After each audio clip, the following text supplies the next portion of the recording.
এই যে এত বড় ছেলে মুসলমানি দেয় না কি গো, ছেলের বয়স 22 বছর, মুসলমানি দেন না। দেব কি করি, আমারও টাকা নেই, ওরও টাকা নেই। একটা ছেলে মুসলমানি দিতে কয় টাকা লাগে? 500 টাকা দিলে গোড়া থেকে কিনে বাদ দিয়ে দেবে। 200 টাকা দিলে আগা কিনে দেয়, 500 টাকা লাগে। অথচ এই ছেলের মুসলমানি দিতে 50,000 টাকা খরচ। কেন? অনুষ্ঠান করবে, শেষে ব্যারাক থেকে, এনজিও থেকে, ব্যাংক থেকে লোন নেয়। 50,000 টাকা লোন নিয়ে 2 দিন মাইকিং করছে একাধারে, আমার 20 বছরের তাগড়া ছেলে মুসলমানি। লোকজন আসতেছে খাবার খাওয়ার জন্য, আর হাদিয়া দেয়। শেষে দেখা গেল খরচ করতে বাদ দিয়ে প্রায় 1 লাখ টাকা লাভ। 4 দোকানে বসে গপে হাসতেছে। কি গো চাচা এত খুশি? বলছে বাবাজি, আমি জানতাম না যে মুসলমানি দেওয়া এত লাভ, মনে হচ্ছে আমি আর একবার দিই। কি ব্যবসা পেয়েছ, এটা নাম কি মুসলমানি? আমার মনে হয় ছোটবেলা থেকেই কেটে দেওয়া দরকার। সাদা বড় হয়ে মাইকিং করে 20 বছরের তাগড়া ছেলে মুসলমানি দেওয়ার দরকার নেই। এই দিন থেকে আমি তোকে দায়িত্ব নিয়ে নিলাম, বেবাদানিকা, তোর এই শরীরটা ফালিয়াউমা নুনাজ্জিকা বিবাদানিকা লিতাকুনা লিমান খালফাকা আয়া। কিয়ামত পর্যন্ত কোনো মেডিসিন লাগবে না, কোনো ঔষধ দেওয়া লাগবে না। আমি আল্লাহ নিজে তোরে সুটকি দিয়ে রাখলাম। মাছে খাবে না, পোকা মাকড়ে খাবে না, জলহস্তি খাবে না। কিয়ামত পর্যন্ত তোরে আমি সুটকি দিলাম। ওয়া ইন্না কাসীরাম মিনান নাসি আন আয়াতিনা লাগাফিলুন। তোর পরবর্তী প্রজন্ম দুনিয়ায় যারা আসবে, তোকে আমি এমন ভাবে রাখবো, দুনিয়ার মানুষ তোকে দেখবে আর চিন্তা করবে অনেকে, কিন্তু শিক্ষা অধিকাংশ মানুষ নেবে না। আমার মনে হয় এখনো ফেরাউনের লাশটা মিশরে আছে, আমি দেখে এসেছি। এখনো যে অবস্থায় আছে এইভাবে আছে। এক একটা দাঁতের যে সাইজ, চুল এখন এক গাছা আছে। আপনি এখান থেকে আমি যেটা নেওয়ার জন্য বলছি বারবার, ও আল্লাহর একাত্মবাদের শিক্ষা দিয়েছিল, ঘোষণা দিয়েছিল, স্বীকার করেছিল। কিন্তু ওই জামানায় যিনি নবী এবং রাসূল, রিসালাতের ঘোষণাও দেয়নি, এই জন্য আল্লাহ ওর ঈমান কবুল করেনি। আজ বাংলাদেশের দিকে তাকান, বহু মানুষ এখানেও বসে আছেন। আল্লাহর বিধান আমি মানি না, আমি নামাজ পড়ি, রোজা রাখি, হজ করি, দান সাদকা করি, এগুলো বিধান কার? বলেন বলেন। কিন্তু এই জামানার যিনি প্রেরিত পুরুষ, সর্বশেষ নবী এবং রাসূল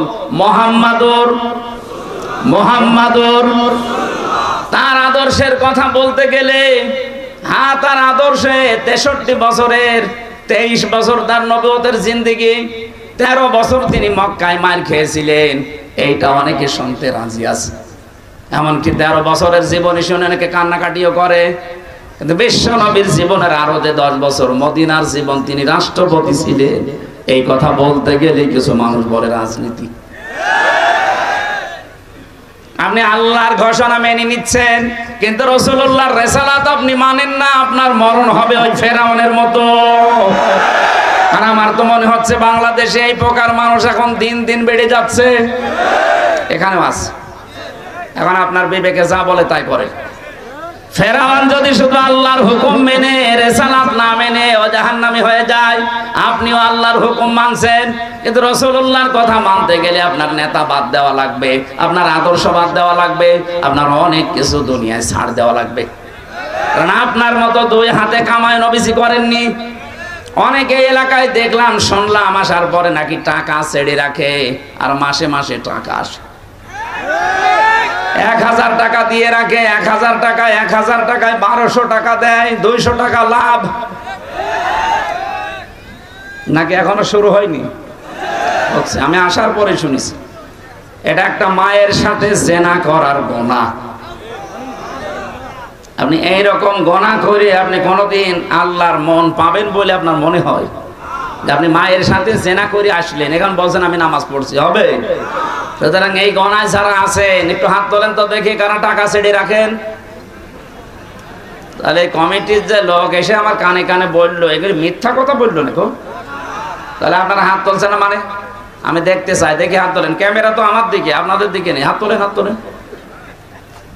আলহামদুলিল্লাহ, তাহলে মনে হয় ওই লোক মিথ্যাবাদী। হ্যাঁ, যদি এইরকম কাজে কেউ থাকে, না খেয়ে মারা যান ভাই, কিন্তু এইটার সাথে জড়িত হওয়া যাবে না। এটা বাদ দেওয়া লাগবে, এক্ষুনি বাদ দেওয়া লাগবে। কারা কারা বাদ দেবেন হাত তোলেন তো। এই যে বললাম না, আছে কয়েক, জানি কিছু মানুষ এখানে, ও তো একেবারে মিথ্যা কথা বলবে না। ঠিক আছে ভাই, আপনি ছেড়ে দেবেন। এখানে কয়জন মানুষ, তাই আপনার লজ্জা করে? কিয়ামতে কোটি কোটি মানুষ থাকবে, আপনার এই কপালে লেখা থাকবে সুদখোর। এই জায়গায় লিখে দেবে আল্লাহ সুদখোর। মানে লজ্জা তো ওই সময় আরো বেশি পাওয়া লাগবে, এই জন্য এখনই পাল্টানো দরকার।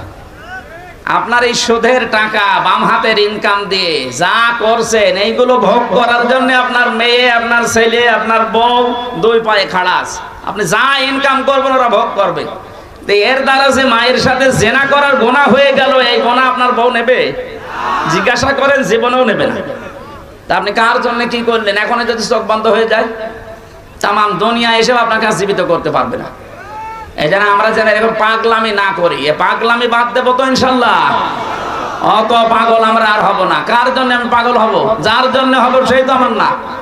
আপনি মরে যান, আপনার যত সুন্দরী বউ হোক, যত ভালোবাসার বউ হোক, এক রাত আপনাকে যদি পাহারা দিয়েছে, আমি কি বলিস, ও বলবে আমার ভয় লাগবে, রাতে জিন আসতে পারে, তাড়াতাড়ি আপনি মাটি দিয়ে দেন, না অন্য ঘরে রাখেন। অথচ ওর জন্য আপনি সুদের টাকা ছড়িয়ে রেখেছেন, ও যেন আরামে ডিশ অ্যান্টিনা দেখতে পারে।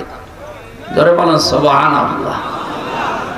আশা করছে পাগলামি আমরা কেউ যেন না করি। কারো জন্য কারো কিছু করি, আমার নিজের জন্য আমি যা করছি এটা আমার সাথে যাবে। দিনাজপুরবাসী, কোরআনে কারীম থেকে আমরা এবার তেলাওয়াতে যাচ্ছি। আজকের আলোচনার বিষয়টা একটা গুরুত্বপূর্ণ বিষয়, কারণে বাংলাদেশ, ভারত আর পাকিস্তানে এই বিষয়টা নিয়ে ভেজাল আছে, এটা ঝামেলা চলছে। আমার আলোচনার বিষয় ওসিলা, কি বললাম, এটা যেন আমরা ক্লিয়ার করে যেতে পারি, পরিষ্কার করে ধারণা নিয়ে বাড়ি যেতে পারি আসলে ওসিলা কি আর কি কি জায়গায় ভণ্ডরা লাগাচ্ছে। সূরা মায়েদা 35 নম্বর আয়াত পড়েছি। আমরা আগে তাফসীর করার যে নিয়মগুলো আছে সামনে নিয়ে আসি। প্রথমে তাফসীর করতে হলে সূরার নামকরণ জানা লাগে। নাম হচ্ছে মায়েদা। নাম কি? মায়েদা মানে দস্তরখানা। মায়েদা মানে দস্তরখানা, যার গুরুত্ব আমাদের কাছে অনেকেরই নেই, অথচ এই নামে আল্লাহ বিশাল একটা সূরা নাজিল করলেন। এমন এমন বিধান আল্লাহ সূরা মায়েদার ভেতরে দিয়েছেন। বিশ্বনবী জানিয়েছেন আয়াতের তাফসিরে, কোন মানুষ যদি দস্তরখানার বিছানো যে খাবার পড়ে যায়, ভাত হোক, রুটি হোক, তরকারি হোক, এটা যদি তুলে খেয়ে ফেলতে পারে, জান্নাতের হুরদের মহরানা আদায় হয়ে যায়। দিনাজপুরবাসী কি বুঝলেন এই হাদিস থেকে? আপনি জান্নাত পাবেন কিনা সে গ্যারান্টি নেই, আছে? অথচ এই ছোট্ট একটা আমল করার মাধ্যমে জান্নাতের হুরের সাথে যে বিয়ে হবে, তার দেন মোহরটা আদায় হয়ে যাচ্ছে।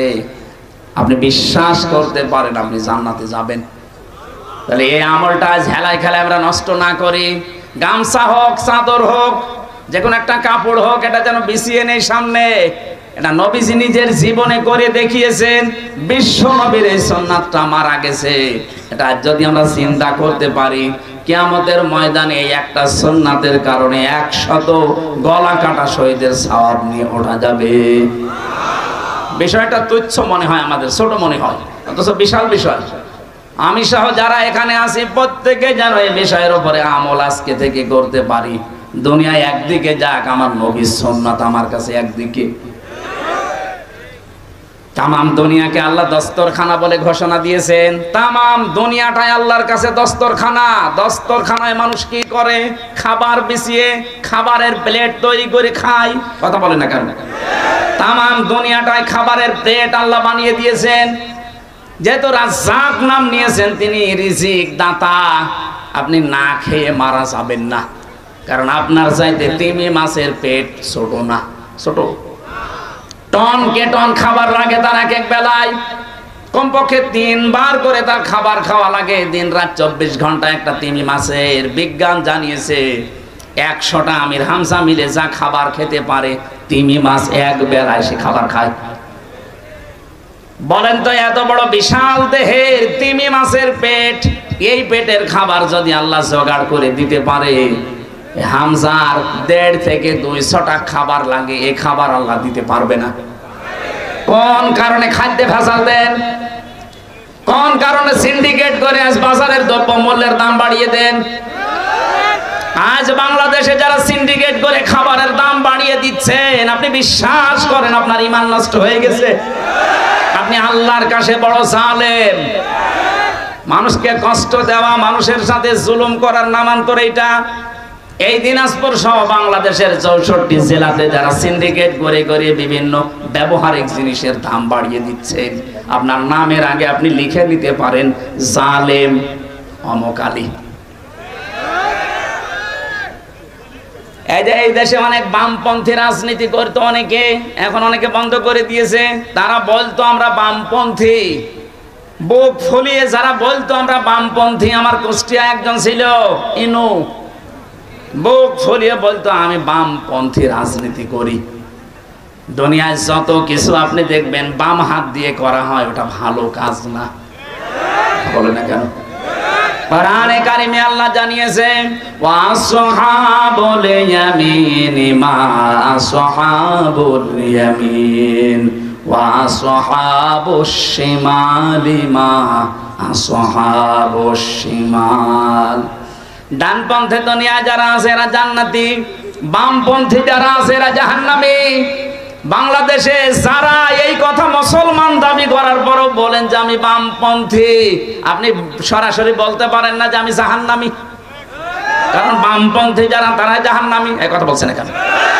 শরম বালাদের ভেতরে আছে যারা বামপন্থী নিজেদেরকে দাবি করে, ওরা যেন নিজে স্বীকার করে নেয় যে আমি জাহান্নামী। সুতরাং খাদ্যে যারা ভেজাল দিচ্ছেন, ঔষধ মেশান, কীটনাশক দেন, খাবারের দাম বাড়ানোর জন্য যারা সিন্ডিকেট করেন, আপনি বিশ্বাস করে লিখে নিতে পারেন আপনি জালেম। আর জালেমের বিরুদ্ধে আল্লাহ নিজে মামলা দায়ের করবেন। এটা সূরা শূরা 25 নাম্বার বা 6 নাম্বার পৃষ্ঠা 13 নাম্বার লাইনের 42 নাম্বার আয়াতের প্রথম অংশে আছে ইন্নামাস সাবিলু আলাল্লাযীনা ইয়াযলিমুনান নাস।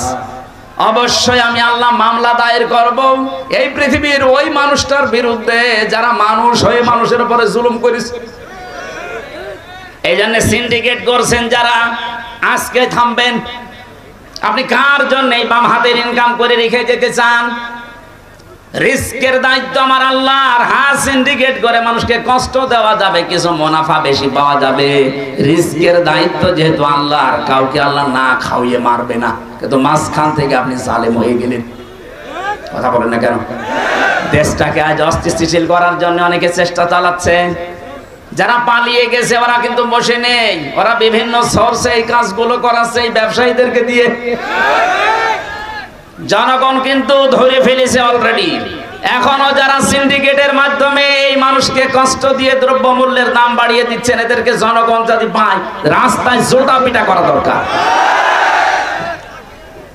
জালেমদের বিচার যেহেতু আল্লাহ করবে, উনি নিজেই মামলার বাদী, নিজেই বিচার করবে।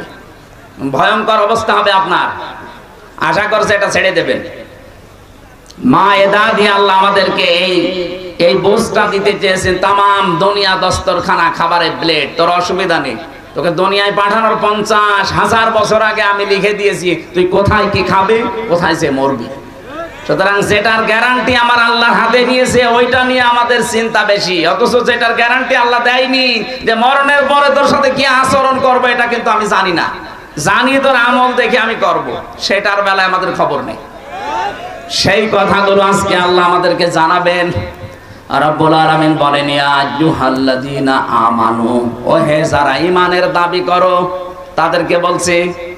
বাংলাদেশে আমরা অনেকেই মনে করি মুসলমানি দিলেই মনে হয় ও মুসলমান হয়ে গেল।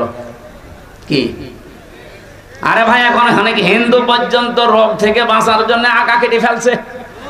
হ্যাঁ, আমি যে জেলখানায় ছিলাম গাজীপুরের কাশিমপুরের কারাগারে হাই সিকিউরিটিতে ওখানে যাওয়ার পরে এক সেলার পেয়েছিলাম হিন্দু। কারারক্ষীরা আমারে বলতো, হুজুরে হিন্দু হলে কি হবে? এ মনে হয় হাফ হাতা, ফুল হাতা না। হিন্দুদের ফুল হাতা না, হিন্দুদের হাফ হাতা না ফুল হাতা? কারারক্ষী যেটাই আমার দায়িত্বে আসতো আমারে বলতো, আমাদের এই জেলার কিন্তু ফুল হাতা, কিন্তু আমার যেভাবে গরুর গোশত খাই চুরি করি আমার মনে হয় ও হাফ হাতা। ফুল হাতা হলে তো গরুর গোশত খাওয়ার কথা না। যেহেতু শিক্ষিত মানুষ তো অনেক, হিন্দু যারা শিক্ষিত, বিজ্ঞান যারা পড়ে তারা দেখছে মুসলমানি না দিলে অনেকগুলো রোগ লজ্জাস্থানে জমা হয়, এই হিসাবে হলে ওরা কেটে ফেলছে। আমি যেটা বোঝাতে চাচ্ছিলাম, শুধুমাত্র গরুর গোশত খেলে শুধু আগা কেটে দিলে আমরা মুসলমান হব বিষয়টা এমন না। এমনকি এই মুসলমানি এই শব্দটা নিয়ে আজ অনেকে ব্যবসা আরম্ভ করেছে। এই যে এত বড় ছেলে মুসলমানি দেয় না, কি গো ছেলের বয়স 22 বছর, মুসলমানি দেন না। দেব কি করি, আমারও টাকা নেই, ওরও টাকা নেই। একটা ছেলে মুসলমানি দিতে কয় টাকা লাগে? 500 টাকা দিলে গোড়া থেকে কিন্তু বাদ দিয়ে দেবে। 200 টাকা দিলে আগা কেটে দেয়, 500 টাকা লাগে। অথচ এই ছেলের মুসলমানি দিতে 50,000 টাকা খরচ। কেন? অনুষ্ঠান করবে, শেষে ব্যারাক থেকে, এনজিও থেকে, ব্যাংক থেকে লোন নেয়। 50,000 টাকা লোন নিয়ে 2 দিন মাইকিং করছে একাধারে। আমার 20 বছরের তাগড়া ছেলে মুসলমানি। লোকজন আসতেছে খাবার খাওয়ার জন্য, আর হাদিয়া দেয়। শেষে দেখা গেল খরচ করতে বাদ দিয়ে প্রায় 1 লাখ টাকা লাভ। 4 দোকানে বসে গপে হাসতেছে, কি গো চাচা এত খুশি? বলছে, বাবাজি আমি জানতাম না যে মুসলমানি দেওয়া এত লাভ, মনে হচ্ছে আমি আর একবার দিই। কি ব্যবসা পেয়েছে, এটার নাম কি মুসলমানি? আমার মনে হয় ছোটবেলা থেকেই কেটে দেওয়া দরকার। সাদা বড় হয়ে মাইকিং করে 20 বছরের তাগড়া ছেলে মুসলমানি দেওয়ার দরকার নেই। আল্লাহ যেহেতু ইমানদারকে ডাক দিয়েছেন, ইমান কিন্তু পাওয়া জিনিস না, ইমান আনা জিনিস। পুরা কোরআনে 89 জায়গায় আয়াতটা আছে, ইয়া আইয়ুহাল্লাযীনা আমানু। আল্লাহ বলেন, ও হে যারা ঈমান এনেছো না ঈমান পেয়েছো। আমরা যারা এখানে বসে আছি একটাও ঈমান আনি না, আমরা ঈমান পেয়েছি। আমাদের মা বাবা, আমাদের বাপ দাদা, পূর্বপুরুষরা মুসলমান ছিল, ওই ঘরে এসেছি, এই কারণে আমরা ঈমান। কিন্তু সাহাবায়ে কেরাম ঈমান পেয়েছেন না, ওনারা ঈমান এনেছিলেন। এটা যদি সত্যি ওনাদের মতো কষ্ট করে আমরা আনতে পারতাম, এর কদর আমাদের কাছে থাকতো। কথা বলেন ঠিক কিনা? যেহেতু আমরা আনি নাই, ফিরি ফিরি পেয়ে গেছি, এই কারণের কদর আমাদের কাছে নেই। আর যাদের কাছে আছে ওই মানুষগুলোকে আপনি বম মেরেও ঈমানের পথ থেকে সরাতে পারবেন না। আল্লাহ ঈমানদারকে ডাক দিয়ে 2টা বিষয় এখানে জানিয়েছেন। ইত্তাকুল্লাহ, আমি আল্লাহকে ভয় করার নীতি নাও। কি ভয়? এই যে তাকওয়া শব্দটা আমরা জন্মের পর থেকে শুনি, তাকওয়াটা কি? তাকওয়া একটা পাথেয়। নবীজিকে এক সাহাবী এসে বললেন, হে নবী আমি সফরে যাচ্ছি, আমার পাথেয় আপনি বলে দেন কি কি নিয়ে যেতে পারি। বিশ্বনবী বললেন তাকওয়া। কি বললেন? তাকওয়া নামক যে পাথেয় আছে এইটা নিয়ে যাও। ডাক দিয়ে বলেন, হে নবী আপনি আরো কিছু পাথেয়র কথা বলেন। নবীজি ডাক দিয়ে বলেন, হ্যাঁ পাথেয়র আর একটা বিষয় আছে, তুমি ভালো কাজে আদেশ করবা, অন্যায় কাজে নিষেধ করবা। আর আমাদের কাছে কেউ যদি বলে আমি সৌদিতে যাচ্ছি, আমি ভারতে যাচ্ছি, আমাকে পাথেয়র কথা কিছু বলেন, কি কি নেব, কি কি নেবা বুঝতে পারো না। নবীজি বলেছিলেন পাথেয় হিসাবে তাকওয়া নিয়ে যাও। এখানে তাকওয়াটা কি, পাথেয় এটা আসলে বোঝা লাগবে। তাকওয়া মানে আল্লাহর ভয়, এটা তো সহজ অর্থ। তাকওয়ার 99টা অর্থ আছে। তাকওয়ার আসল অর্থ হচ্ছে আল্লাহর নিষিদ্ধ কাজগুলো ওই মুহূর্ত থেকে ঘৃণা ভরে ছেড়ে দেওয়ার নাম তাকওয়া। এইটা আজ আমরা সারা জীবন শুনলেও মানতে পারি না। আল্লাহর নিষিদ্ধ কাজ যেখানে যেটা পাবেন আজকে থেকে শুধু ছেড়ে দেবেন, ওর নাম খাউফ। ওর নাম কি? শুধু ছেড়ে দেওয়া। আর যদি পায়খানার মতো ঘৃণা করে ছেড়ে দেওয়া হয়, ওর নাম তাকওয়া। আল্লাহর নিষিদ্ধ কাজ যে প্রকাশ্যে অপ্রকাশ্যে কোনো অশ্লীল দৃশ্য দেখা, এটা নিষিদ্ধ কাজ না? কোরআন শরীফে প্রায় 27 জায়গায় আছে, তোমরা প্রকাশ্যে হোক অপ্রকাশ্যে হোক অশ্লীল কোনো কাজের ধারে কাছে যাবা না।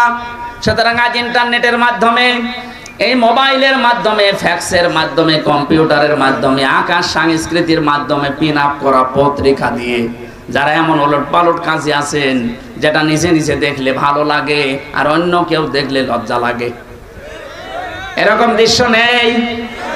কথা বলে না কেন? এগুলো নিষিদ্ধ কাজ। ওয়ালা তাকরাবুস জিনা ইন্নাহু কানা ফাহিশা ওয়া সাআ সাবিলা। জিনার ধারে কাছে যেও না। জিনা করা তো দূরের কথা, আল্লাহ কেন তার ধারে কাছের কথা বললেন? কারণ মানুষ একবারে লজ্জাস্থানের জিনা করে না, আগে সিস্টেমে যায়। প্রথমে হয়তো মোবাইলে কল দেয়, SMS করে, এরপরে ভিডিও কল, এরপরে আস্তে আস্তে এক জায়গায় হয়ে হাতের জেনা, মুখের জেনা, লজ্জা স্থান পর্যন্ত পৌঁছিয়ে যায়। সুতরাং যেগুলোর দ্বারা জেনা তৈরি হয়, এই উলট পালট সিনেমা দেখে, উলট পালট দৃশ্যগুলো দেখে মানুষকে শারীরিকভাবে দুর্বল করে যারা ফেলতে চায়, আমরা জানি এগুলো নিষিদ্ধ। সুতরাং এই মুহূর্তে শুধু ছেড়ে দেব না, ঘৃণা করে ছেড়ে দেব। মোবাইলে এরকম দৃশ্য যাদের আছে যেটা নিজে দেখলে আনন্দ লাগে, ভালো লাগে, আর অন্য কেউ দেখলে লজ্জা লাগে, এরকম দৃশ্য নেই? যার মোবাইল আছে এই মুহূর্তে এখনই ডিলিট করা লাগবে, এক্ষুনি। ওয়াজ এখন থেকে আরম্ভ হবে আমল করা। আমার এই মোবাইলটায় 250টা লেকচার আছে আমার স্যারের। আমি আন্তর্জাতিক বিশ্বে যারা আলোচনা করে দায়ী আছে ডক্টর নোমান আলী খান, ডক্টর আহমেদ মোসা জিব্রাইল, এদের লেকচারগুলো এখানে সাজানো আছে। তাছাড়া আর আমার ছোট মেয়েটার ছবি আছে, তাছাড়া আর কিছু নেই। আপনার মোবাইলে যদি এরকম কিছু থাকে যেটা নিচে দেখলে ভালো লাগছে, অন্য দেখলে লজ্জা পাবেন, তাহলে এই মুহূর্তে ওইটা নিষিদ্ধ, ডিলিট করা লাগবে। কারা কারা করবেন আমি আজকে হাত দেখতে চাই, তোলেন দেখি আপনার মোবাইলটা। এই লক খুলে দেন। হ্যাঁ দেখো তো কি আছে এখানে। আজকে ওয়াজ আমল ভিডিও ফাংশনে দেখো, যদি কিছু থাকে এক্ষুনি ডিলিট করে দেব। আলহামদুলিল্লাহ,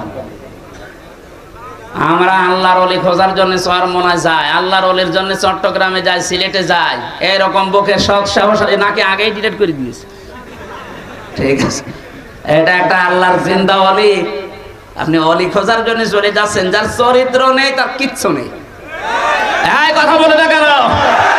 আজ যে ভিডিও সহ 10 জন মানুষকে দেখা যাচ্ছে, যে মানুষগুলোকে আমাদের মাথার উপরে রেখেছিলাম মন্ত্রীর দায়িত্ব দিয়ে, এদের চরিত্র যে এত নিচে নামতে পারে, কুকুরও অত নিচে নামে না। আপনি মানুষ, ঘৃণা লাগছে এখন আপনার নাম পর্যন্ত শুনলে।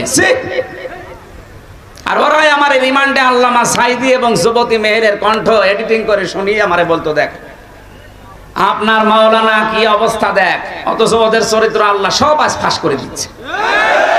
ওদের চরিত্র তো এত নিচে নিচে নেমেছে যে হাউ আঙ্কেল, হাউ আঙ্কেল না, কয় ইঞ্চি?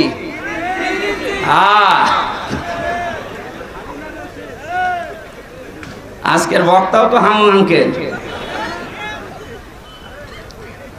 আমার সাথে ওই ছোট হুজুরটা ছিল, আমারে বলছে হামজা ভাই, আমার সাথে প্রায় 2 মাস এক ঘরে ছিল ওই পিসকে হুজুরটা মাদানি।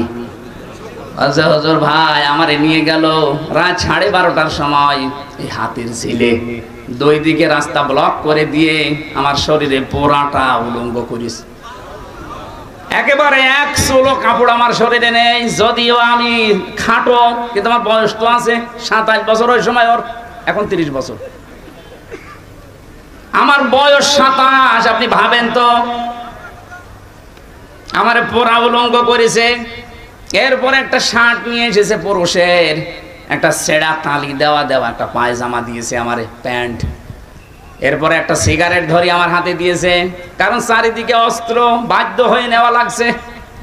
হঠাৎ করে একটা অর্ধ উলঙ্গ মেয়ে লোক নিয়ে এসে আমার পাশে দাঁড় করিয়ে বলছে, এর ঘাড়ে হাত দিয়ে এইভাবে।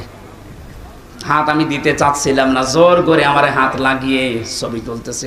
বলছে এইটা সকালে ছেড়ে দেব আর বলবো যে হুজুরের চরিত্র দেখো। বলছে আমি এক এসআইকে ডাক দিয়ে বললাম, ভাই আপনারা তা করছেন এটা কি আমার হারুন স্যার জানে? জানে না মানে উনি তো করাচ্ছে। আমি এত অসহায় ছিলাম ওই সময়, এমনিতেই মাজলুম মানুষ, চোখের পানি ফেলে দিয়ে বললাম, রব্বুল আলামিন আমার সাথে যা হচ্ছে তুমি তো দেখতে পাচ্ছ। মাজলুমের দোয়া শুনি কবুল হয় তোমার নবীর হাদিস। এই অবস্থায় আমি ওর জন্য বরদোয়া দিলাম, ও আমাকে যা করেছে আল্লাহ তুমি ওকে তাই করো। ঠিক আল্লাহ এই মাজলুম আলেমের দোয়া কবুল করে ওরে উলঙ্গ করে জাতির সামনে দেখিয়েছে। ওর যে 3 ইঞ্চি বাংলাদেশ না তামাম দুনিয়ার মানুষ এখন জানে। বাইরের দেশগুলোতে আমি কিছুদিন আগে ছিলাম সৌদি আরবে, মদিনা থেকে তায়েফে যাচ্ছিলাম। যে ড্রাইভার আমার সাথে মদিনার স্থানীয় মানুষ, যাবার সময় আমারে বলছে, ইয়া হাজি ওল হজ্জা তাই না বিলাদুকা, ও হাজি দেশ কোথায়? জি তুমি বাংলাদেশ। আমি বাংলাদেশ থেকে এসেছি। আমার এবার আরবিতে একটা গালি দিচ্ছে, হারামি। হারামি মানে? তার মানে আপনার দেশে যে দায়িত্ব ছিল ওই মহিলা একটা হারামি। আমি মনে করলাম সাক আর কিছু বলবে না হয়তো। একটু পরে দেখছি আমারে বলছে আরবিতে, বলছে 3 ইঞ্চি। 3 ইঞ্চি মানে হারুন আঙ্কেল। ওরা ওরে চেনে না কিন্তু 3 ইঞ্চি ওই লোকটাও জানে। সারা দুনিয়ায় মেয়েদের এখন জিকির হচ্ছে 3 ইঞ্চি 3 ইঞ্চি। ও রাস্তায় এখন বের হতে পারবে? লুকিয়ে আছে, বের তো হবে। আমার মনে হয় ওর অপরাধ যায়। এ দেশের জনগণ যদি ওরে একটু চিনতে পারে যে এটা হাউন আঙ্কেল, ওরে আঙ্কেল বানিয়ে ফেলবে। আজকে থেকে এখন থেকে এই ওয়াজটা আমল করা লাগবে। আমি সহ যারা আছি প্রত্যেকে নিষিদ্ধ কাজ শুধু ছেড়ে দেব না। শুধু ছেড়ে দেওয়ার নাম খৌফ, শুধু ছেড়ে দেওয়ার নাম কি? আর ঘৃণা করে ছেড়ে দেওয়ার নাম হচ্ছে তাকওয়া। আল্লাহ আমাদেরকে খৌফ দিয়েছেন না তাকওয়া? বলেন বলেন। এই মুহূর্ত থেকে আমলটা শুরু করেন, দেখবেন একটা অজানা শান্তি আপনি পাবেন। এই যে পশু পাখি, মুরগি, হাঁস, এদের এই পাখাটা যেমন বিছিয়ে দেয় ভাবে, ডানা এভাবে বিছিয়ে দেওয়ার পরে পরের সাথে পর লেগে যায়, একটার সাথে আর একটা পর লাগার পথে এত মোলায়েম হয়, এত সফট হয়, কোমল হয়, এত নরম জায়গা। ওর নিচে যখন বাচ্চারা ওই জায়গায় আশ্রয় নেওয়ার পরে মা পাখিটা যখন নিজের এই দানাটাকে বিছিয়ে ধরে, তখন ওই নিচে দেখবেন একটা কিচির মিচির আওয়াজ হয়। এটা বাংলায় বলা হয় অনির্বচন সুখ। আমরাও যদি সত্যি আল্লাহর নিষিদ্ধ কাজ যেখানে যেটা পাবো যদি ঘৃণা করে ছেড়ে দিতে পারি, একটা অনির্বচন সুখ আলাদা, ওটা আল্লাহ দেবে। ওটা আমরা পেতে চাই না। যে সমস্ত মহিলাকে সামনে দেখা জায়েজ নেই, ওটা মোবাইলে টিভির পর্দায় জায়েজ নেই। যেই মেয়ে লোকগুলোর যেখানে সামনে দেখা যায় যাচ্ছে, ওটা টিভির পর্দায়, মোবাইলের পর্দায়, কম্পিউটারে দেখা যায় যাচ্ছে। একটা মেয়ে লোকের পর্দা হচ্ছে মুখমণ্ডল, হাতের কবজি আর পায়ের পাতা বাদ দিয়ে পুরা শরীর ঢেকে রাখা লাগবে। কথা বুঝতেছে? আমাদের যাদের মা আছে, বোন আছে, মেয়ে আছে, ভাবি আছে, তাদেরকে বলছি আপনারা শাড়ি যারা পরেন, স্বামীকে আরো চাপ দেন যে আমার 5000 টাকার শাড়ি কিনে দাও মেলায়। না, শাড়ি কেনার দরকার নেই। আপনি মুসলিম মহিলা, আপনি সালোয়ার কামিজ বানাবেন। শাড়ি পরে যদি আপনি নামাজ পড়তে যান, আসল যদি পড়ে যায়, চুল যদি বের হয়ে যায়, আপনার নামাজ ভেঙে যাবে। এই জন্য মেয়েদের সর্বোত্তম পোশাক হচ্ছে সালোয়ার কামিজ। হাত পর্যন্ত হাতা বানাবেন ঢিলা ঢালা, যেন কাজ করার সময় বসিয়ে রাখা যায়। পা পর্যন্ত লম্বা বানাবেন। নিচে ছায়া পায়জামা থাকবে, ব্লাউজ থাকবে, উপরেরটা ওড়না দিয়ে, মাথাটা দিয়ে, পুরা মুখটা বাদ দিয়ে পুরা ঢেকে রাখবেন। হঠাৎ করে যদি কারো সামনে পড়েও যান, পর্দার মতো ফরজ বিধান আপনার জীবনে লঙ্ঘন হবে না। আমার মনে হয় 2000-5000 টাকা দিয়ে শাড়ি না কিনে এই 350-400 টাকা দিয়ে সালোয়ার কামিজ বানাবেন, পর্দাও আদায় হবে আর আমরাও বেঁচে যাব। ও মানবে এটা? বলবে ওয়াজ রাখেন, আগে শাড়ি নিয়ে আসেন। সম্মানিত মা বোনেরা, হাজারো স্বামী এখানে বসে আছে, সব স্বামীর পক্ষ থেকে বলছি এটা কিন্তু জুলুম হয়ে যাচ্ছে। আপনি 5,000 টাকা দিয়ে শাড়ি না কিনে 10টা সালোয়ার কামিজ হবে, 3 বছর 5 বছর পড়তে পারবেন, আপনার আখেরাতও তৈরি হয়ে যাবে, আপনার স্বামীও বেঁচে যাবে, আল্লাহ বরকত দান করবে, আমিন। আমি শব্দের প্রথম ব্যাখ্যাটা এখানে 9টা পেয়েছি।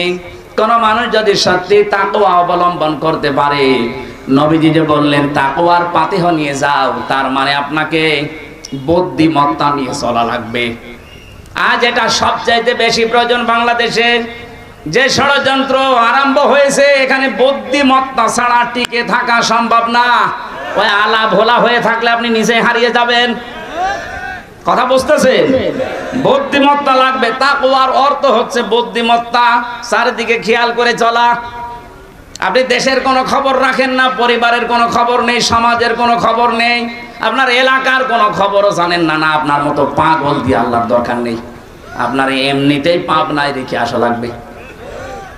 আপনি যত উপরে ওঠেন না কেন, আপনি যত বুজুর্গ দাবি করেন, আগে আপনাকে খোঁজ রাখা লাগবে, কাজে লাগানো লাগবে।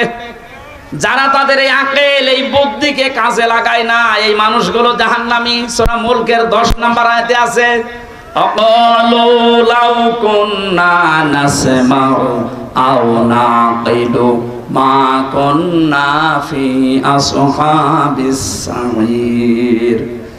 জাহান্নামে সাঈরের গেটে যখন মানুষ যাবে, দারওয়ান ফেরেশতা মালিক জিজ্ঞাসা করবে, কেন জাহান্নামে আসলে? এটা তো খারাপ জায়গা। যত মানুষ জাহান্নামে যাচ্ছে, ওরা প্রত্যেকেই জবাব দেবে, দুনিয়ায় আমরা যদি ভালো ভালো যে কথাগুলো সরিছিলাম, ওগুলো যদি মেনে নিতাম, আর আমাদের আকল, আমাদের বুদ্ধি, কমন সেন্স যদি কাজে লাগাতাম, আর জাহান্নামে আসা লাগতো না। এই আয়াত দ্বারা প্রমাণ হয় যে মানুষগুলো তাদের বিবেক, বুদ্ধি কাজে লাগাবে না, সে জাহান্নামে যাবে। আমরা যেন পাগলামি করে না থাকি, সচেতন হই। আহ্বান জানাচ্ছি, যারা পালিয়ে গেছে ওরা কিন্তু বসে নেই। বিশেষ করে এই যে সাবেকটা, মানে বাইরের দেশে এখন ছড়াচ্ছে, বিভিন্ন দেশে দাদা বাবুদের কাছে, মোড়লদের কাছে, যে আমি নির্বাচিত ছিলাম, আমাকে জনগণ উৎখাত করে দিয়েছে। না, এটা মিথ্যা কথা। এটার প্রতিবাদে মিডিয়া যারা আছে, পত্রিকা যারা আছে, আন্তর্জাতিক মাধ্যম সব বারবার প্রচার করা দরকার। এটা এখন বুদ্ধিমত্তার কাজ। সাংবাদিক মাহমুদুর রহমানের ঘোষণা আজকে শোনেননি? আপনি কোন দেশে থাকেন, শেষে নিজেও হারিয়ে যাবেন, মা পায়ের তলায় মাটি থাকবে না। উনি সারা বিশ্বের মোড়লদেরকে এখন আহ্বান জানাচ্ছে যে আমি নির্বাচিত, সরকার আমাকে উৎখাত করেছে। এত বড় মিথ্যা কথা আপনি বলতে পারলেন? আপনি যদি কুকুরকেও জিজ্ঞাসা করেন যে 15.5 বছরে কে নির্বাচিত ছিল, ও ঘোড়ার মতো হাসবে। শয়তানকে যদি জিজ্ঞাসা করেন, শয়তান বলবে আমার চাইতে শয়তান তো কেউ নেই। এত বড় মিথ্যা কথা আমি জীবনে বলিনি। আপনি কিসের নির্বাচিত? 154 যে নির্বাচনের আগে হয়ে যায়, আর একবার ভোট হয়েছে, দিনের ভোট রাতে হয়ে যায়, কিভাবে আপনি নির্বাচিত মনে করেন আপনাকে? আর বাইরের মানুষকে এটা খাওয়াবেন, আর বাইরে আর কেউ নেই। এক মুশফিকুল ফজল সাংবাদিকই যথেষ্ট আপনার এই মিথ্যাচারের জবাব দেওয়ার জন্য। আমাদের উচিত হবে এই মিথ্যাচার বন্ধ হওয়ার জন্য খুব গুরুত্বপূর্ণ ভূমিকা রাখা লাগবে। এখন যারা দায়িত্বে আছে, তা প্রধান উপদেষ্টা সহ প্রত্যেকের এখন সবচাইতে বড় দায়িত্ব, খুব তাড়াতাড়ি একটা সম্মানজনক সময় নিয়ে, যে মানুষগুলো জালেমদের ওই চেয়ারে বসে আছে, ওদেরকে লাথি দিয়ে নামিয়ে দেন। 100 জনের প্রায় 65 জন আমরা জানছি নেমে গেছে, আর বাকি 35 জন আছে। এগুলো যেন জালেমদের চেয়ারে না থাকে, এগুলো সব নামিয়ে দিয়ে এই দেশে একটা নির্বাচনের মাধ্যমে নির্বাচিত সরকারের হাতে দেশটা তুলে দেন। এই জালেমদের সব চক্রান্ত বন্ধ হয়ে যাবে। বলছে আমি নির্বাচিত। কিসের নির্বাচিত? আমার সাথে এক ওসি ছিল, ওই যে নুসরাত হত্যা মামলার ফেনীর। একদিন আমি তওবার ব্যাখ্যা করছিলাম কারাগারের ভেতরে। উনি আমারে বলছে, হুজুর আমার তওবাটা দেখেন তো কিভাবে। বলছে রাত 12টার পর থেকে আমার দল বলসা ছিল, এদেরকে নিয়ে আমি বিভিন্ন কেন্দ্রে ভোট কাটা আরম্ভ করলাম আল্লাহর নামে। আল্লাহর নামে ভোট কাটতে কাটতে একেবারে ফজর পর্যন্ত বাক্স জমা দিয়ে দিলাম। গোসল করার পরে, ওযু করার পরে এবার আমি নামাজে দাঁড়ালাম। আল্লাহু আকবার। নামাজ শেষ করার পরে পড়লাম আস্তাগফিরুল্লাহ। হুজুর আমার তাওবা হয়েছে। আমি বললাম তাওবা হয়নি, ভণ্ডামি হয়েছে। আরে ভাই, আপনি তো আল্লাহর কাছে দোষ করেননি যে আস্তাগফিরুল্লাহ পড়বেন, আপনি তো দোষ করেছেন হামজার কাছে। আমার মতো 4 লক্ষ হামজা একটা এমপি বানাতে লাগে, 3.5 থেকে 4 লাখ। এই 4 লক্ষ মানুষকে আপনি ধোঁকা দিয়ে বোকা বানিয়ে দিনের ভোটটা আগের রাতেই করে ফেললেন। আপনি এখন আল্লাহর কাছে মাফ চান, আস্তাগফিরুল্লাহ। কিয়ামত হয়ে গেল, আপনার মাফ হবে না যতদিন হামজা আপনাকে মাফ না করবে। সবচাইতে দুঃখের বিষয়, হামজা শুধু একা না, এই 15.5 বছরের ভেতরে বহু হামজা দুনিয়া থেকে মরে গেছে। আপনি তার কাছে ক্ষমা চাবেন কি করে? সুতরাং আপনার দুনিয়াও শেষ, আখিরাত তো শেষই। এই জালেমদের জুলুমের সাথে যারাই সম্পৃক্ত ছিলেন, যারা বিশেষ করে গমের সাথে, এই যে ইলিয়াস আলী গুম হয়ে গেছে, তার পরিবারটা কি অবস্থায় আছে যারা গুম হয়েছে তারা জানে। আমার বিশ্ববিদ্যালয় কুষ্টিয়া থেকে 2 জন ভাই আমাদের সামনে থেকে হাওয়া হয়ে গেল, মুকাদ্দাস আর অলিউল্লাহ। আজ 10 বছর এখনো খোঁজ নেই। আমার মনে হয় এই দেশে যারা দায়িত্বে আছে এমন কঠোর হবেন গুমের বিরুদ্ধে, কিয়ামতের আগে যেন এই দেশে কেউ গুম না হয়।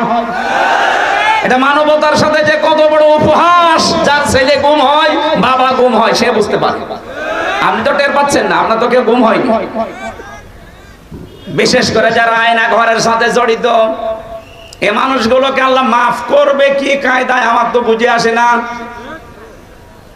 আমি নিজে মাত্র 10 দিন ছিলাম আয়না ঘরে, তাই আমি পাগল হয়ে গেছি। আর যারা 8 বছর, 10 বছর, 14 বছর পর্যন্ত আছে, আমার যখন রাতের বেলা নিয়েছে তো আমি দেখেছি বিভিন্ন দেওয়ালে লেখা আছে, ভাই এই মোবাইল নাম্বারটায় বাইরে যদি যেতে পারেন একটু বলবেন যে আমি বেঁচে আছি। আমি 1 বছর 2 বছর না, 14 বছর পাটকা পড়ে আছে। এরকম মানুষের কান্নার আওয়াজও শুনেছি। জিজ্ঞাসা করেছি, ভাই কতদিন আছেন? আমারে বলে এটা কোন বছর, কোন মাস, কি বার, আজ কিচ্ছু জানি না। এটা যে কোন বছর, কয় সাল, এটা 24 সাল জানেই না। কোন মাস চলছে, কি বার, কয়টা বাজেও জানে না। 2 দিন 5 দিন না, 14 বছর, 10 বছর, 8 বছর। যার যার ঘরের সামনে দেখলাম দেওয়ালে ছোট ছোট করে লেখা আছে, ভাই যদি কেউ একটু বাইরে যেতে পারেনি নাম্বারটা আমার পরিবারকে জানাবেন যে আমি বেঁচে আছি। আমার সাথে মুফতি ফখরুল সাহেব ছিলেন, উনি আমার মাঝে মাঝে বলতেন, হামজা ভাই আপনার সাথে কি করেছে জানি না, তবে আমার এই হাত পায়ের ভেতর দিয়ে এইভাবে দেওয়ার পর সামনে যে লোহার ব্যারিকেড থাকে ওর সাথে দিয়ে চেন দিয়ে আটকে দিত। 2 মিনিট 10 মিনিট 1 ঘন্টা পরে খুলে দেন না। বছরের পর বছর 1.5 থেকে 2 মিনিট সময় দিত টয়লেট করার জন্য। পচা খাবার দিতে, সকালে ছোলা কয়েকটা, দুপুর বেলা খাবার দিয়েছে মাখিয়ে, মনে আছে কেউ মাখিয়ে ফেলে দিয়েছে, খেতে পারে না সেটা দিয়েছে। দেখতাম আমার সাথে ফাঁসির ওই কন্ডেম সেলের ভেতরে শেষের কয়েকদিন ছিল, 60 হয়ে হাত পা ছেড়ে দিয়ে শুয়ে আছে। কি গো, এরকম করে শুয়ে থাকেন? আমার বা হামজা, শুয়ে থাকা যে কত বড় নিয়ামত তুমি বুঝবা না। তোমার তো মাত্র 10 দিন নিয়েছিল, আর আমি কয়েক বছর পর্যন্ত এইভাবে ছিলাম, পায়ের ভেতরে হাত দিয়ে শুয়ে থাকা কত বড় নিয়ামত এখন আমি টের পাচ্ছি। আমার মাজার হাড় পর্যন্ত ব্যথা হয়ে গেছে। এখন এই যে 60 হয়ে শুয়ে আছি হাত পা ছেড়ে দিয়ে, আমার মনে হয় সবচেয়ে বড় নিয়ামত এইটা। এত বড় কিছু আপনি করতে পারলেন একটা মানুষের সাথে। কি করেছিল সে? সে একটা রাজনৈতিক দলের একটা সভাপতি, আমির, তারে আপনি এভাবে গুম করে আয়না ঘরে রেখে এইভাবে কষ্ট দিতে পারলেন।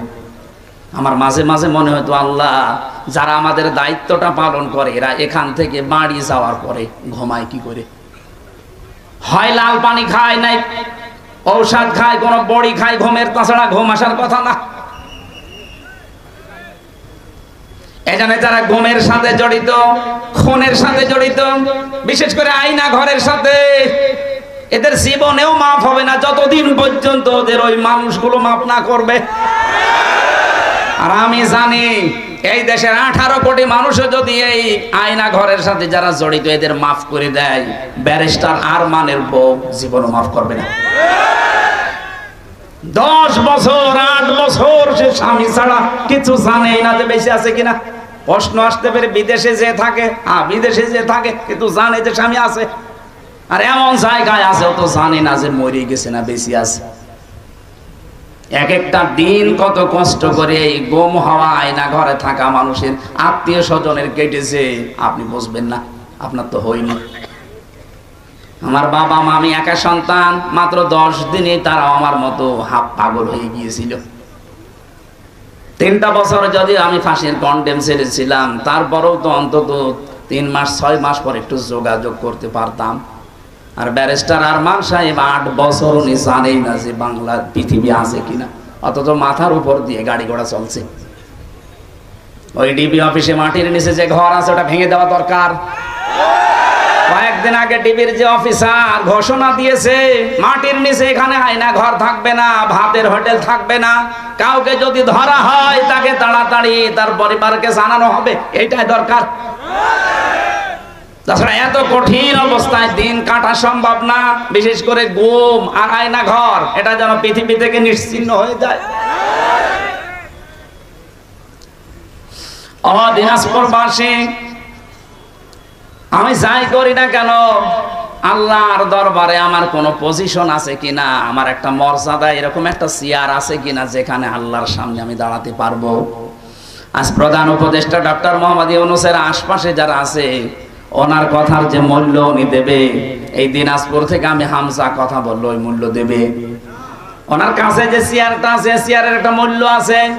আল্লাহ পাক বলেন অবতাগু ইলাইহিল ওয়াসিলা, আমি আল্লাহ পর্যন্ত পৌঁছাতে একটা চেয়ার তালাশ করো, ওসিলা। বাংলাদেশে আয়াতটা নিয়ে যেহেতু ভেজাল আছে, আমি নিরসন করছি। বহু দরবার থেকে, বিশেষ করে ভণ্ডদের দরবার, এই আস্তানা থেকে কথা আসতেছে ওয়াবতাগু ইলাইহিল ওয়াসিলা, আল্লাহকে পাওয়ার জন্য ওসিলা তালাশ করো। তার মানে পীর সাহেব ধরো। কে বলেছে আপনাকে? এখানে ওসিলা শব্দের 2টা অর্থ।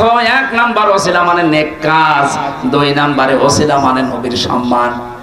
আপনি যদি বিপদেও পড়ে যান দুনিয়ায়, আপনি যদি দোয়াও করেন, তাহলে দোয়া করা লাগবে আপনার নেক কাজের ওসিলা দিয়ে, যে আল্লাহ আমি কিচ্ছু করি নাই, কিন্তু এমন একটা কাজ তোমাকে উদ্দেশ্য করে, তোমাকে জানাশোনা করে করেছিলাম তোমার ভয়ে। কেউ জানে না এই নেক কাজের কথা, শুধু তুমি জানো আর আমি জানি। সুতরাং আজকে যদি বিপদে আসি, এটা মুক্ত করার জন্য ওই নেক কাজের ওসিলায় আমারে মুক্ত করে দাও। আপনারা যদি বিপদে পড়েন মারাত্মক, তাহলে জীবনের নেক কাজ যেটা গোপনে করেছিলেন, হয়তো একটা লম্বা করে সেজদা দিয়েছিলেন, কেউ জানে না। আমি জেলখানার ভেতরে দেখেছি অনেক আলেমকে 40 মিনিট 45 মিনিট 1 ঘন্টা 1.5 ঘন্টা সেজদায় পড়ে আছে।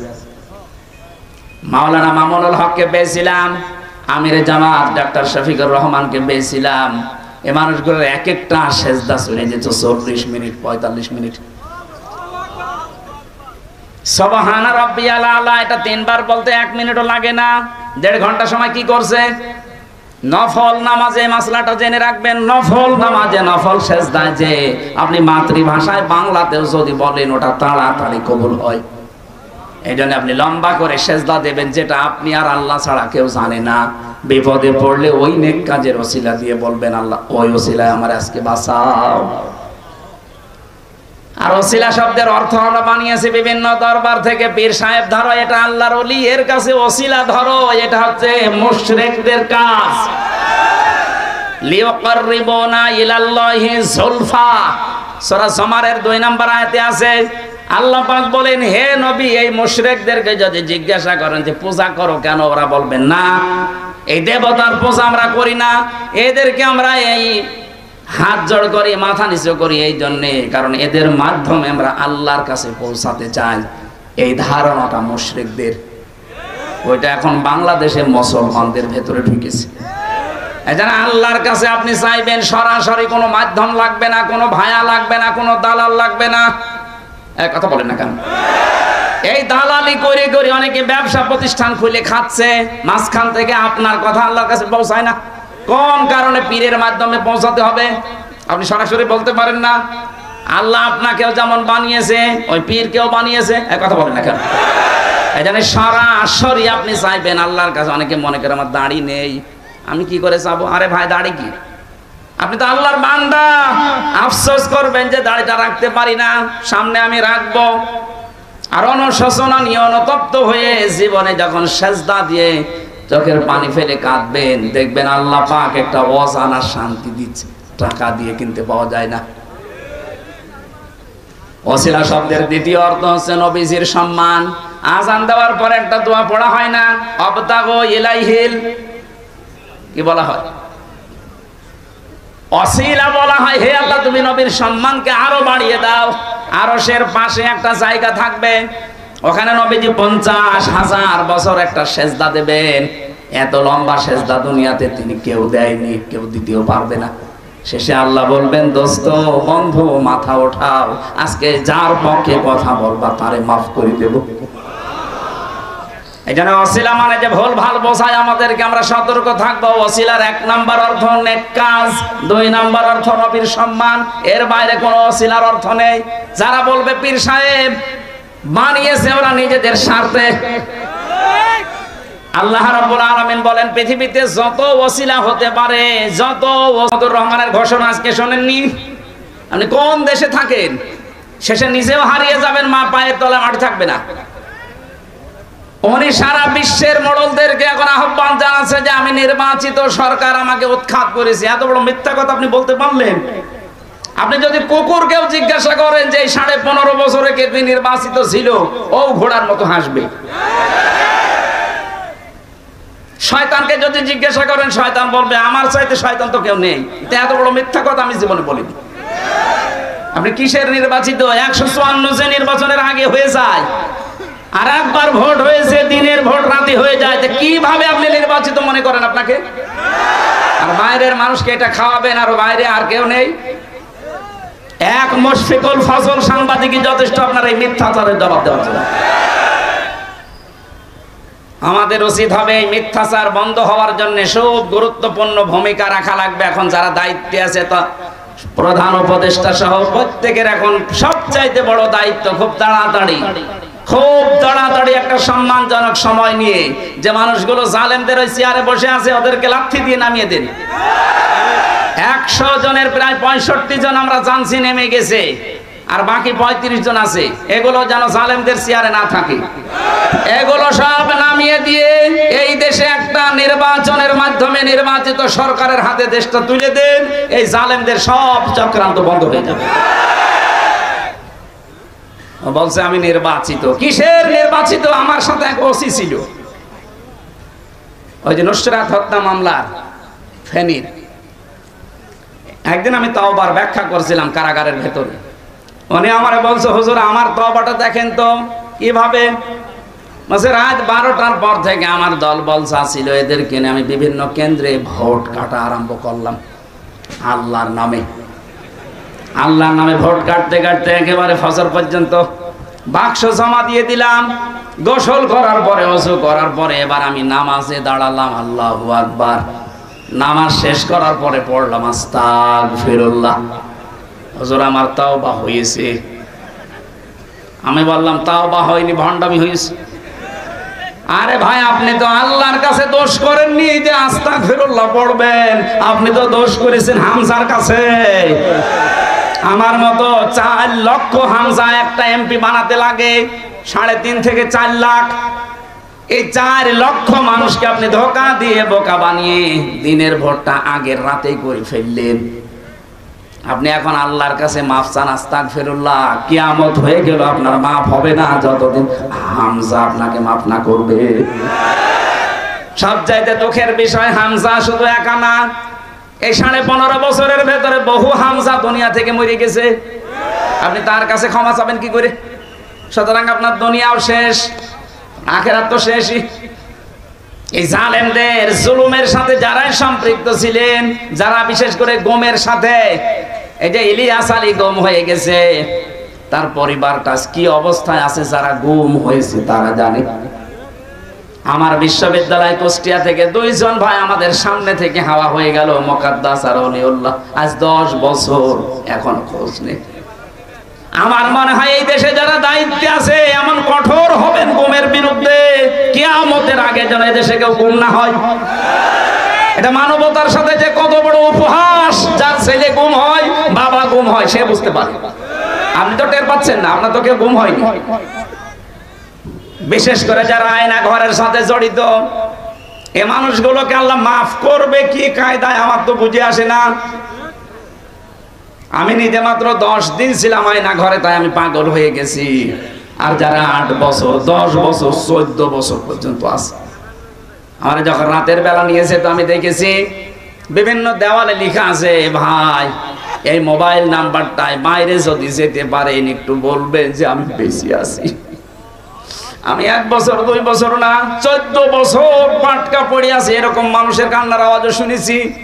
জিজ্ঞাসা করেছি, ভাই কতদিন আছেন? আমারে বলে এটা কোন বছর, কোন মাস, কি বার, আজকে কিচ্ছু জানি না। এটা যে কোন বছর, কয় সাল, এটা 24 সালও জানে না। কোন মাস চলছে, কি বার, কয়টা বাজেও জানে না। 2 দিন 5 দিন না, 14 বছর, 10 বছর, 8 বছর। যার যার ঘরের সামনে দেখলাম দেওয়ালে ছোট ছোট করে লেখা আছে, ভাই যদি কেউ একটু বাইরে যেতে পারেনি নাম্বারটা আমার পরিবারকে জানাবেন যে আমি বেশি আছি। আমার সাথে মুফতি ফখরুল সাহেব ছিলেন, উনি আমার মাঝে মাঝে বলতেন, হামজা ভাই আপনার সাথে কি করেছে জানি না, তবে আমার এই হাত পায়ের ভেতর দিয়ে এইভাবে দেওয়ার পর সামনে যে লোহার ব্যারিকেড থাকে ওর সাথে দিয়ে চেন দিয়ে আটকে দিত। 2 মিনিট 10 মিনিট 1 ঘন্টা পরে খুলে দেন না। বছরের পর বছর 1.5 থেকে 2 মিনিট সময় দিত টয়লেট করার জন্য। পচা খাবার দিতে, সকালে ছোলা কয়েকটা, দুপুর বেলা খাবার দিয়েছে মাখিয়ে, মনে আছে কেউ মাখিয়ে ফেলে দিয়েছে, খেতে পারে না, সেটা দিয়েছে। দেখতাম আমার সাথে ফাঁসির ওই কন্ডেম সেলের ভেতরে শেষের কয়েকদিন ছিল, 60 হয়ে হাত পা ছেড়ে দিয়ে শুয়ে আছে। কি গো এরকম করে শুয়ে থাকেন? আমার বাবা হামজা, শুয়ে থাকা যে কত বড় নিয়ামত তুমি বুঝবা না। তোমার তো মাত্র 10 দিন নিয়েছিল, আর আমি কয়েক বছর পর্যন্ত এইভাবে ছিলাম, পায়ের ভেতরে হাত দিয়ে শুয়ে থাকা কত বড় নিয়ামত এখন আমি টের পাচ্ছি। আমার মাজার হাড় পর্যন্ত ব্যথা হয়ে গেছে। এখন এই যে 60 হয়ে শুয়ে আছি হাত পা ছেড়ে দিয়ে, আমার মনে হয় সবচেয়ে বড় নিয়ামত এটা। এত বড় কিছু আপনি করতে পারলেন একটা মানুষের সাথে। কি করেছিল সে? সে একটা রাজনৈতিক দলের একটা সভাপতি, আমির, তারে আপনি এভাবে গুম করে আয়না ঘরে রেখে এইভাবে কষ্ট দিতে পারলেন। আমার মাঝে মাঝে মনে হতো, আল্লাহ যারা আমাদের দায়িত্বটা পালন করে এরা এখান থেকে বাড়ি যাওয়ার পরে ঘুমায় কি করে? হয় লাল পানি খায়, নাই ঔষধ খায়, কোনো বড়ি খায় ঘুমের, তাছাড়া ঘুম আসার কথা না। এখানে যারা ঘুমের সাথে জড়িত, খুনের সাথে জড়িত, বিশেষ করে আয়না ঘরের সাথে, এদের জীবনেও মাফ হবে না যতদিন পর্যন্ত ওদের ওই মানুষগুলো মাফ না করবে। আর আমি জানি এই দেশের 18 কোটি মানুষও যদি এই আয়না ঘরের সাথে যারা জড়িত এদের মাফ করে দেয়, ব্যারিস্টার আরমানের বউ জীবনও মাফ করবে না। 10 বছর 8 বছর সে স্বামী ছাড়া কিছু জানেই না যে বেঁচে আছে কিনা। প্রশ্ন আসতে পারে বিদেশে যে থাকে, বিদেশে যে থাকে কিন্তু জানে যে স্বামী আছে, আর এমন জায়গায় আছে ও তো জানে না যে মরে গেছে না বেঁচে আছে। এক একটা দিন কত কষ্ট করে এই গুম হওয়া আয়না ঘরে থাকা মানুষের আত্মীয় স্বজনের কেটেছে, আপনি বুঝবেন না, আপনার তো হয়নি। আমার বাবা মা, আমি একা সন্তান, মাত্র 10 দিনে তারা আমার মতো হাফ পাগল হয়ে গিয়েছিল। 3টা বছর যদি আমি ফাঁসির কন্ডেম ছেড়েছিলাম, তারপরেও তো অন্তত 3 মাস 6 মাস পর একটু যোগাযোগ করতে পারতাম। আর ব্যারিস্টার আরমান সাহেব 8 বছর উনি জানেই না যে বাংলা পৃথিবী আছে কিনা, অথচ মাথার উপর দিয়ে গাড়ি ঘোড়া চলছে। ওই ডিবি অফিসে মাটির নিচে যে ঘর আছে ওটা ভেঙে দেওয়া দরকার।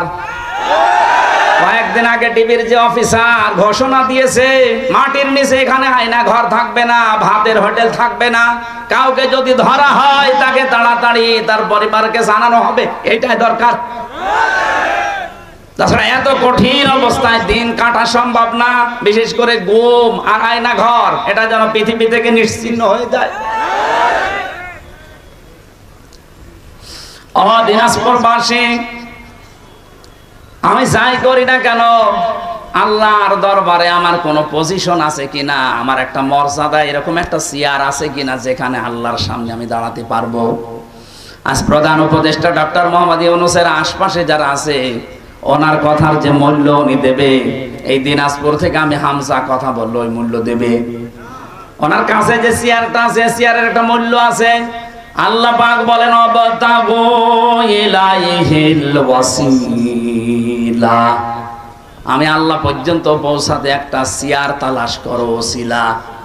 বাংলাদেশে আয়াতটা নিয়ে যেহেতু ভেজাল আছে আমি নিরসন করছি। বহু দরবার থেকে বিশেষ করে ভণ্ডদের দরবার এই আস্তানা থেকে কথা আসতেছে ওয়াবতাগু ইলাইহিল ওয়াসিলা, আল্লাহকে পাওয়ার জন্য ওসিলা তালাশ করো। তার মানে পীর সাহেব ধরো। কে বলেছে আপনাকে? এখানে ওসিলা শব্দের দুইটা অর্থ। এক নাম্বার ওসিলা মানে নেক কাজ, দুই নাম্বারে ওসিলা মানে নবীর সম্মান। আপনি যদি বিপদেও পড়ে যান দুনিয়ায়, আপনি যদি দোয়াও করেন তাহলে দোয়া করা লাগবে আপনার নেক কাজের ওসিলা দিয়ে, যে আল্লাহ আমি কিচ্ছু করি নাই কিন্তু এমন একটা কাজ তোমাকে উদ্দেশ্য করে তোমাকে জানাশোনা করে করেছিলাম তোমার ভয়ে, কেউ জানে না এই নেক কাজের কথা, শুধু তুমি জানো আর আমি জানি। সুতরাং আজকে যদি বিপদে আসি এটা মুক্ত করার জন্য ওই নেক কাজের ওসিলায় আমারে মুক্ত করে দাও। আপনারা যদি বিপদে পড়েন মারাত্মক, তাহলে জীবনের নেক কাজ যেটা গোপনে করেছিলেন, হয়তো একটা লম্বা করে সেজদা দিয়েছিলেন কেউ জানে না। আমি জেলখানার ভেতরে দেখেছি অনেক আলেমকে 40 মিনিট 45 মিনিট 1 ঘন্টা 1.5 ঘন্টা সেজদায় পড়ে আছে। মাওলানা মামুনুল হককে পেয়েছিলাম, আমির জামাত ডাক্তার শফিকুর রহমানকে পেয়েছিলাম। এই মানুষগুলোর এক একটা সেজদা চলে যেত 40 মিনিট 45 মিনিট। সুবহানা রাব্বিয়াল আলা এটা 3 বার বলতে 1 মিনিটও লাগে না। 1.5 ঘন্টা সময় কি করছে? নফল নামাজে মাসলাটা জেনে রাখবেন। নফল নামাজে নফল সেজদায় যে আপনি মাতৃভাষায় বাংলাতেও যদি বলেন ওটা তাড়াতাড়ি কবুল হয়। এই জন্য আপনি লম্বা করে সেজদা দেবেন, যেটা আপনি আর আল্লাহ ছাড়া কেউ জানে না। বিপদে পড়লে ওই নেক কাজের ওসিলা দিয়ে বলবেন আল্লাহ ওই ওসিলায় আমার আজকে বাঁচাও। আর ওসিলা শব্দের অর্থ আমরা বানিয়েছি বিভিন্ন দরবার থেকে। পীর সাহেব ধরো এটা আল্লাহর ওলি, এর কাছে ওসিলা ধরো এটা হচ্ছে মুশরিকদের কাজ। লিয়াকাররিবুনা ইলাল্লাহি যুলফা, সূরা জুমারের 2 নম্বর আয়াতে আছে।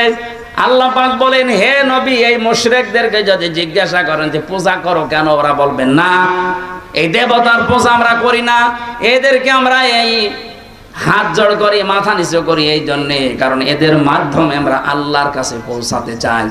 এই ধারণাটা মুশরিকদের, ওইটা এখন বাংলাদেশে মুসলমানদের ভেতরে ঢুকেছে। এজন্য আল্লাহর কাছে আপনি চাইবেন সরাসরি, কোনো মাধ্যম লাগবে না, কোনো ভায়া লাগবে না, কোনো দালাল লাগবে না। কথা বলেন না কেন? এই দালালি করে করে অনেকে ব্যবসা প্রতিষ্ঠান খুলে খাচ্ছে, মাঝখান থেকে আপনার কথা আল্লাহর কাছে পৌঁছায় না।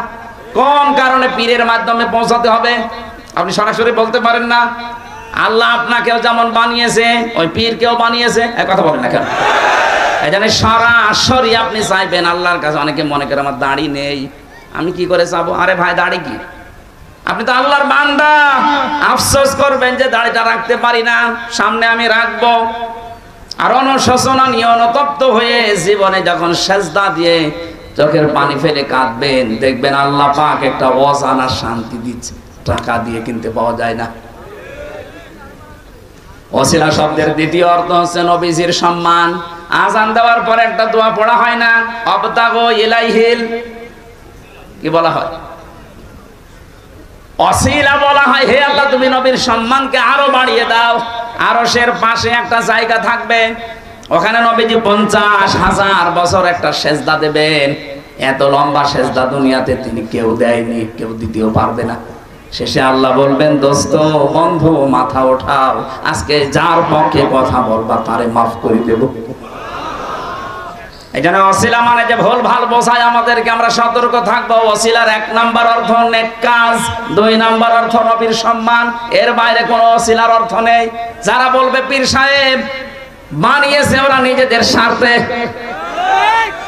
আল্লাহ রাব্বুল আলামিন বলেন পৃথিবীতে যত ওসিলা হতে পারে, যত ওসিলা তার মানে আমি আল্লাহর কাছে পৌঁছাতে যত মাধ্যম আছে, সবচাইতে উত্তম মাধ্যম হচ্ছে ওয়াজাহিদু ফি সাবিলিহি, আমি আল্লাহর রাস্তায় জিহাদ করা। জিহাদের নাম শুনলেই তো অনেকের মন খারাপ হয়ে যায়, না জঙ্গির কথা বলবে কিনা। জঙ্গি আর জিহাদ এক না। জঙ্গি নির্মূল করার জন্য জিহাদ লাগবে। আজও বাংলাদেশে জিহাদ বন্ধ হয়ে যায়নি। অন্যায় যেখানে, প্রতিবাদ সেখানে, এর নাম জিহাদ। এটা যদি আজ আমরা চালিয়ে যেতে পারতাম, মাঝে মাঝে এসে গর্ত থেকে উকি ঝুঁকি দিয়ে বিশৃঙ্খলার চেষ্টা করে, এইগুলো বন্ধ হয়ে যেত। আর ওখানে বসে বসে উনি মোবাইলে মানুষকে জানাচ্ছে যে বিএনপি আর জামাতের বাড়িতে আগুন লাগাও। শয়তান কত বড় শয়তান! পালিয়ে যাওয়ার পরও লজ্জা হয়নি। আমার মনে হয় দিন ছেড়ে দেওয়া ভুল হয়ে গেছে। কথা বলো না কেন? আর 5 মিনিট হলে জনগণ যে বিভিন্ন জিনিস পেয়েছে, ওইগুলো পেয়েছি তো, তাহলে আর বলতে পারতো না এখন যে জামাত আর বিএনপির বাড়ি তোমরা ওইভাবে আগুন লাগাও। আগুন লাগাবে মানে 15.5 বছর এদেরকে বাড়িতে থাকতে দিয়েছেন, এদের ব্যবসা প্রতিষ্ঠান ধ্বংস করেছে, এদের দলীয় পরিচয় নেই, এই জন্য ভালো ভালো চেয়ারে বসতে দেন। কথা বলেন না কেন? কয়েকদিন আগে যে এসপি সাহেবের সাথে দেখা করলাম রাজশাহী বিভাগে, উনি আমারে বলছিল 15.5 বছর আমার সব যোগ্যতা ছিল, কিন্তু ওএসডি করে রেখে দিয়েছে। এবার আমি দায়িত্ব পেয়েছি। গোপন অনেকগুলো কথা উনি জানে। আমাকে বারবার বলছিলেন যে এটা হতে যাচ্ছে সামনে। ঠিক দেখছি মিলে যাচ্ছে। আমরা যারা ওই 14 দল বাদ দিয়ে যারা এদেশে আছি সব আমরা মাজলুম, সে যে দলের লোক হোক। এই কথা বলছে না কেন? আপনি কি মনে করছেন বিএনপির লোক মাজলুম না? কে বলেছে? ওদের এক একটা জনের জন্য আমি মামলা পেয়েছি 313টা, 508টা পর্যন্ত মামলা পেয়েছি। একজন আমার খাবার দিত, জিজ্ঞাসা করলাম কি করেন? বলছে আমার বাড়ি হচ্ছে বড়গোনা, বিএনপির যুগ্ম সম্পাদক ওই জায়গা। আমি মামলা কয়টা দিয়েছে? বলছে 313টা। 313টা মামলা আপনি হিসাব করতে পারে? আপনাদের মহাসচিবের নামে 183টা মামলা ছিল ওই সময়, এখন মনে হয় আরো বেড়েছে। কারণ আমি 500টা 508টা পর্যন্ত মামলা আমি পেয়েছি। আরে ভাই দিনই তো হয় না, 365 দিনে বছর 508টা মামলা, ও সারা জীবন শুধু হাজিরায় দিয়ে যাবে। কি জুলুম করেছে বলুন তো? এইগুলো বাইরের দেশ দেখে না। এই ট্রাম্প এটা মুসলমানদের প্রকাশ্য শত্রু। এই পালিয়ে গেছে ওনার বান্ধবী, ও এখন উল্টা পাল্টা ছড়াচ্ছে বাংলাদেশে নাকি সংখ্যালঘু নির্যাতন হচ্ছে। ওরা শয়তান। বাংলাদেশে ইসলামপন্থী এবং এই দেশে যারা বিশ্বাস করে দেশ আমাদের, তারা 5 তারিখের পর থেকে আজ পর্যন্ত মন্দিরগুলো পাহারা দিচ্ছে। এখানে আসা বসা, শ্বাস প্রশ্বাসে নিঃশ্বাসে আমাদের নেকি হচ্ছে। 1 ঘন্টা যদি এখানে বসে থাকেন, একটা আয়াত যদি বোঝার চেষ্টা চালান, নবী যদি বলেন যে নাও যদি বসে, ও যদি চেষ্টা করে যে আল্লাহ কি বলতে চায়, ও 500 রাকাত নফল নামাজের সওয়াব পাবে। তাও যেমন তেমন নামাজ না, কবুল হওয়া নামাজ। আমরা যা নামাজ পড়ি সবই তো কবুল হয়ে যায় নাকি? হ্যাঁ, আমি একবার নামাজে ছিলাম দাঁড়িয়ে কুষ্টিয়া জেলার হালসা বাস স্ট্যান্ড মসজিদে। মাগরিবের নামাজ 2য় রাকাত চলছে। হঠাৎ আমার পাশে এক মুরব্বী, বিদ্যুৎ চলে গেল, উনি বলছে আজ যা কারেন্ট চলে গেল। আমি নামাজ শেষ করার পরে বললাম, মুরব্বী এই নামাজে আর কাম আহকাম 13 ফরজ, আজ যা কোন ফরজ? বলছে বাবাজি ওই যে কারেন্ট চলে গেল। আর আমার মুখ দিয়ে হঠাৎ বের হয়ে গেল আজ যা। আমি কি করব? এইরকম মানুষের নামাজ তো 100 ভাগ কবুল হয়ে যাচ্ছে নাকি? এইরকম নামাজ না। আমরা যারা নামাজ অন্তত পড়ি, নামাজ কবুল হয় কিনা আমরা জানি না, কিন্তু আজকে এখানে 1 ঘন্টা সময় দিলে নবীজির হাদিস, আপনি কবুল হওয়া 500 রাকাত নফল নামাজের সওয়াব নিয়ে বাড়ি যেতে পারবেন। কারো জীবনে যদি একটা সেজদাও কবুল হয়ে থাকে, আল্লাহ তাকে জান্নাতে দেবে। 500 রাকাত নফল নামাজে কমপক্ষে 1000টা সেজদা আছে। কত? সুতরাং আমাদের উচিত হবে আজকে এখানে একটু চেষ্টা করা, কোরআনে কারিমের এই আয়াতটা তেলাওয়াত, কিন্তু আয়াতটা বুঝে বাড়ি যাওয়া। আর বুঝতে হলে আপনাকে কোরআনের আয়াত আগে মানা লাগবে। ফাস্তামিউ লাহু আনসিতু, আল্লাহ বলেন আগে শুনবা, চুপ থাকবা। আমরা দেখতে পাচ্ছি, আপনারা শুনতেছেন, কিন্তু চুপ থাকা লাগবে, এইটাও ফরজ। চুপ থাকা ফরজ, শোনাও ফরজ। এই জন্য বলছি, বসে আছেন, জায়গা পেয়েছেন, দাঁড়িয়ে আছেন, শুয়ে আছেন, যেভাবে আছেন 1 ঘন্টা শোনা লাগবে চুপ করে। এই নির্দেশ দুইটা কার? একদিকে শুনতে হবে আর একদিকে চুপ থাকা লাগবে, তাহলে পুরা জায়গায় আল্লাহ পাক রহমত ঢেলে দেবেন। এই ঘোষণা আল্লাহ দিয়েছেন, ফাসতামিউ লাহু ওয়া আনসিতু লাআল্লাকুম তুরহামুন। আশা করছি আল্লাহর এই কথা আমরা ঠিক রাখতে পারবো ইনশাআল্লাহ। এখানে যারা বসে আছে স্টেজে, অবশ্যই এদের সম্মান আছে, এই জন্য আপনারা ওনাদেরকে দাওয়াত দিয়ে এখানে বসিয়েছেন। সম্মান মর্যাদা দুনিয়ায় দিনের পরে দিন বৃদ্ধি হতে থাকে যদি মানুষ 2টা গুণ অর্জন করে। সূরা মুজাদালা 11 নম্বর আয়াতের মাঝের অংশে আছে। আল্লাহ রাব্বুল আলামিন বলেন, ইয়ারফা'িল্লাহুল্লাযীনা আমানু মিনকুম ওয়াল্লাযীনা উতুল ইলমা দারাজাত। এই পৃথিবীতে যে মানুষগুলো ঈমান আনতে পারে আল্লাহর প্রতি, আর যারা ইলম পায়, জ্ঞান পায়, এই 2টা গুণ যাদের ভেতরে আছে, ইয়ারফা, এটা মুজারি, বর্তমান, ভবিষ্যৎ, প্রেজেন্ট, ফিউচার, আল্লাহ নিজে জানিয়েছেন তাদের মর্যাদা আমি আল্লাহ দিনের পর দিন বাড়াতেই থাকি। 750 কোটির উপরে মানুষ এখন দুনিয়ায়, মাত্র 175 কোটি আমরা ঈমান এনেছি আল্লাহর প্রতি, বাকিগুলো সব ঈমানের খাতায়। 175 কোটি বাদ দিয়ে বাকি মানুষগুলো এই আয়াতের ভেতরে নেই, ওরা আগেই মাইনাস। আমরা যারা আছি, অন্তত ঈমান যাদের আছে এবং যারা জ্ঞান পেয়েছি, এলেম পেয়েছি, আমার আলোচনা অধিকাংশগুলো ক্লাস, আমি একটা ক্লাসের মতো করে কথা বলি। এখানে যদি আমি 1 ঘন্টা কথা বলি, মনে করবেন একটা ক্লাস চলছে।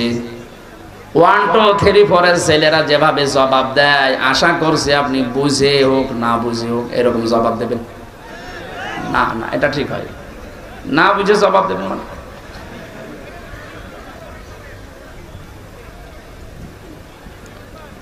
একটা ছেলে এসে কাঁদছিল বাবার কাছে, ডাক দিয়ে বলে, কি কাঁদো কেন? বলছে, আব্বা রেজাল্ট দিয়েছে। রেজাল্ট দিয়েছে, কাঁদো কেন? তুমি কি পাস করেছো না ফেল করেছো? কথা বলে না, খালি কেঁদেই যায়।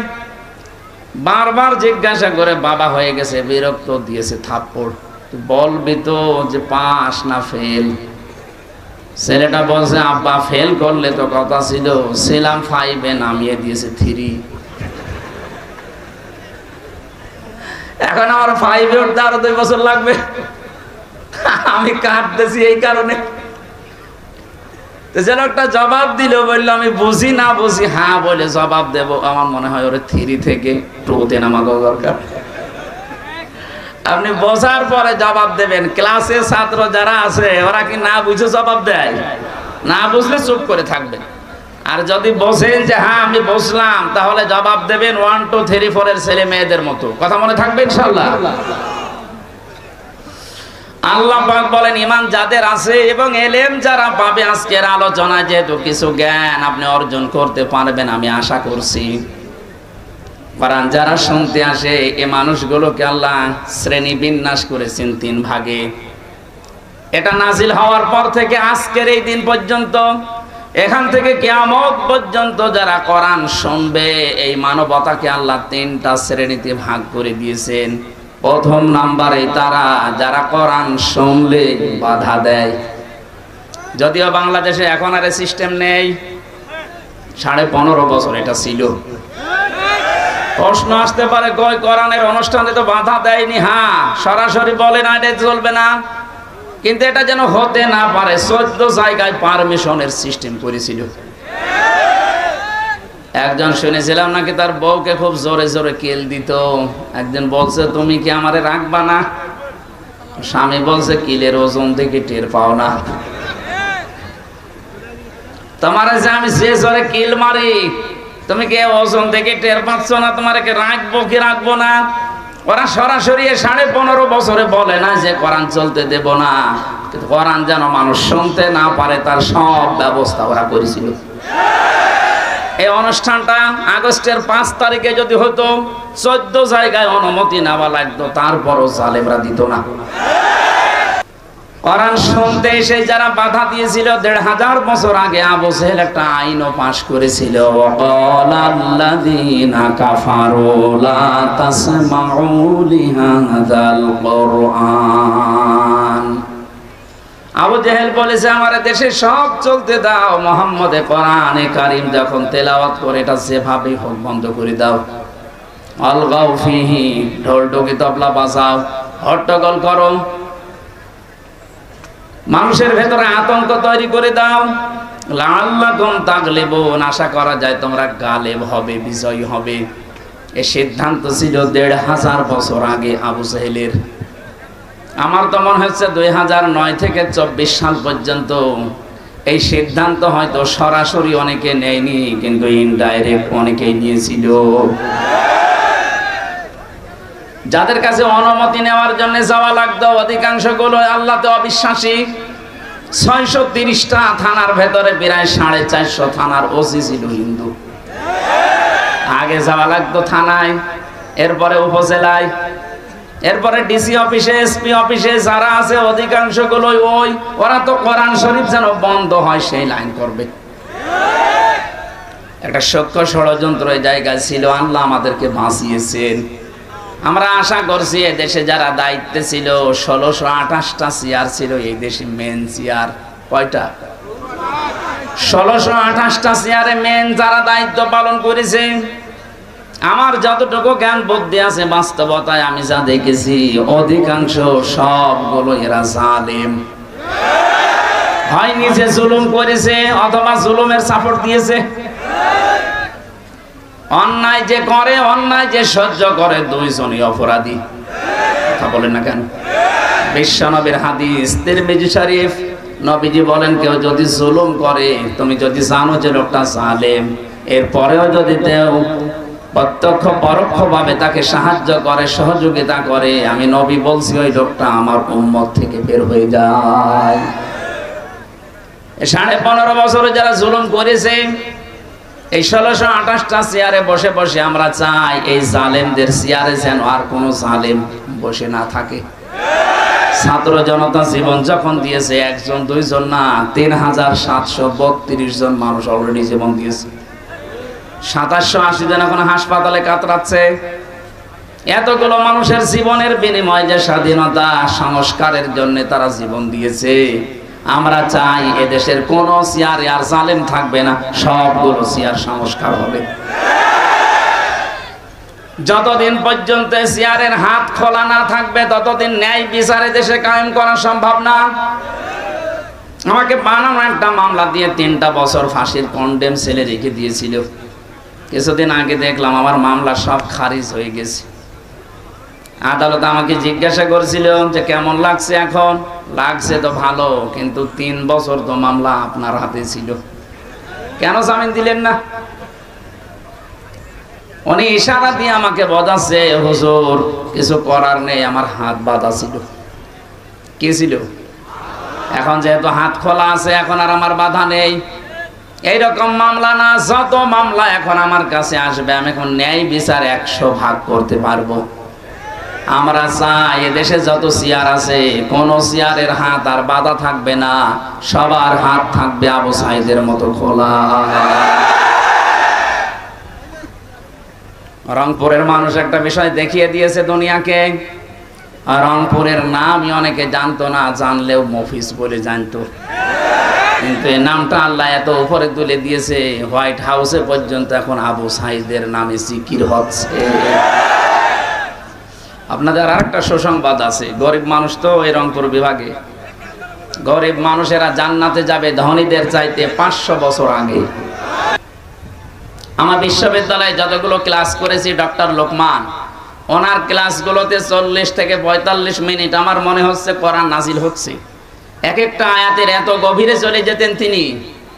মানুষও 45 মিনিট না, 45 ঘন্টা যদি ক্লাস নিত তাও মানুষ বসে থাকতো, কিন্তু বোঝার মতো যোগ্যতা থাকা লাগবে। দেখেন তো স্টেজে একটা মানুষ কথা বলছে কিনা, বুঝবেন তো বিষয়টা, নাকি এই লোক দেখানোর জন্য এসেছেন আপনি?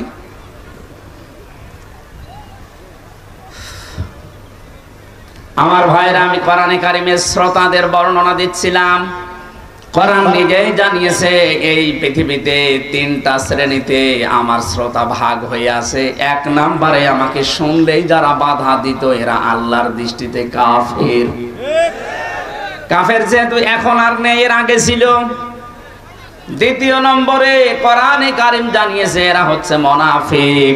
এটা সূরা নিসা 61 নম্বর আয়াতে আছে, ওয়াইদা কিলা লাহুম তাআলাউ ইলা মা আনজালাল্লাহু ওয়া ইলার রাসূলি রাআইতাল মুনাফিকিনা ইয়াসুদ্দুনা আনকা সুদুদা। হে নবী, যখন আপনি মানুষদেরকে বলবেন আসো আল্লাহর বিধানের দিকে, রাসূলের আদর্শের দিকে, আপনি দেখতে পাবেন যারা শুনতে এসেছে আপনার মুখে কোরআন, এরা বিশ্বাস করবে আল্লাহ নাজিল করেছে। আর আপনি বলছেন এটা মিথ্যা না, এটা ওরা জানে। কিন্তু যখন দেখবে যে ওদের কর্মজীবনের সাথে এগুলো মিলছে না, ওদের প্র্যাকটিক্যাল লাইফের সাথে এগুলোর মিল নেই, তখন আস্তে করে দেখবেন ওরা পেছন দিক থেকে কেটে পড়বে। এই আয়াতটা আমি বানালাম, হ্যাঁ, ১৫০০ বছর আগে নাজিল হওয়া এই আয়াত আমার মনে হচ্ছে এই মাত্র বাংলাদেশ থেকে নাজিল হচ্ছে। আপনি দেখেন এখানে যারা এসেছে ১০০% আপনি বিশ্বাস করেন যে কোরআন আল্লাহর কিতাব। আর হামজাজা বলছে ও বাবার কথা না, ও কোরআন থেকে বলছে। কিন্তু সেই দেখে যে না, আমি যে রাজনীতি করি এ তো মিলছে না, আমি যে সমাজনীতি করে তো মেলে না, আমার যে পরিবার এ তো মেলে না, তখন আস্তে করে কিছু বলতেও পারে না, সইতেও পারে না, কেটে পড়ে। আল্লাহর ভাষায় এরা মুনাফিক। আপনি দেখেন তো কোনটা ওঠে না। এত কড়াকড়ি করার দরকার নেই, খুব জরুরি হলে চলে যাবে। বসা পায়খানা আর বিড়ি খাওয়া বাদ দিয়ে কেউ যেতে পারবে না। বিড়ির খুব নেশা লাগলে খেয়ে আবার চলে আসবেন, কারণ এগুলো তৈরি হয় তো রংপুর বিভাগেই বেশি। আকিস বিড়ি, আজিজ বিড়ি খেয়ে তাড়াতাড়ি চলে আসবেন, ঠিক আছে? হ্যাঁ। ৩ নম্বরে আল্লাহ পরিচয় দিচ্ছেন কোরআন যারা শুনতে আসে এরা আমার দৃষ্টিতে মুমিন। ইন্নামাল মুমিনুনা আল্লাযীনা ইযা যুকিরাল্লাহু ওয়াজিলাত কুলুবুহুম।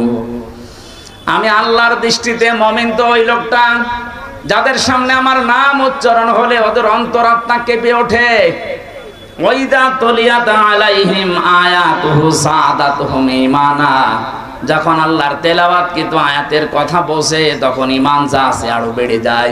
তার মানে ঈমান যে বাড়া কমা হয় এই আয়াত তার প্রমাণ। আজকে আমরা কোরআন শুনতে এসে যদি বুঝতে পারি আল্লাহ পাক বলেন যাদাতুহুম ঈমানা, অবশ্যই তার ঈমান বাড়বে।